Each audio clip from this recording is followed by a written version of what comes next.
commercial, I have to turn the TV off every time those come on. Now, the time of year comes around when everybody sees those commercials. Every other commercial seems to be of a political campaign. Now, some people choose to vote, whereas some don't. They get tired of the campaigns and they don't vote. Well, my name's Amy Blacker, I am 19 years old, and I am a registered voter, and today I am here to convince you all to vote. Before women and blacks were allowed to vote, white men were the only ones allowed to vote. And that meant that white men had all of the power. Now, the struggle for black men to be able to vote did not work out very well at the beginning, and it took a long time for this to happen. And according to the Supreme Court, blacks had no rights which a white man was bound to respect, and that black must justly and lawfully be reduced to slavery for his benefit. So that was just basically saying that those people, the blacks, had to be in slavery and they had no right to vote.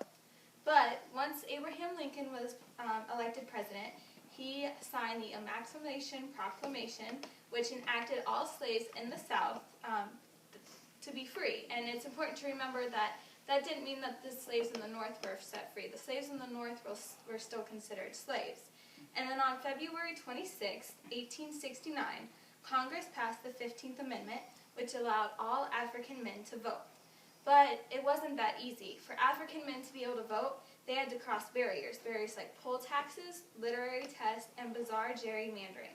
Poll taxes were a high amount of money that the blacks would have to pay in order to vote. Literary tests were reading and writing tests that they would have to take. And bizarre gerrymandering, which would be where the government would outline the borders of each election area, and that would leave out some blacks sometimes. Then, the next fight for voting was for women.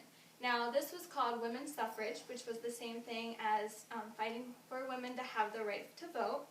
And this happened before the Civil War begun. And in 1890, the National American Women's Suffrage Association was formed. So a bunch of women got together to form this association to help push for the movement for them to be able to vote. And then on June 4th, 1919, the 19th Amendment was passed, which guaranteed the right for all American women to vote. And this had taken women over 100 years to get passed. So that was a big accomplishment. And the History Channel website states that on Election Day in 1920, millions of American women exercised their right to vote for the first time. So that's a lot of women who went out to vote for the first time. Now, jumping back forward to today, currently every United States citizen who is 18 years and older has the right to vote. In today's current society, about 40% of Americans aren't voting. And CBSNews.com says that the United States ranks 120th of 169 countries for which data exists on voter turnout. So that's not the highest that we can be. So the question is, why did we work so hard to get the right to vote if not everybody's going to exercise their right? There are several reasons why you should vote. One reason is that it's your money. You vote for levies that will affect your taxes, so that's your money. It's your job. There can be levies about your job, or a certain politician might change the things with jobs, so it's your job. And it's your children's education. When it comes to school levies, those are important because your children attend those schools and you want the best for them.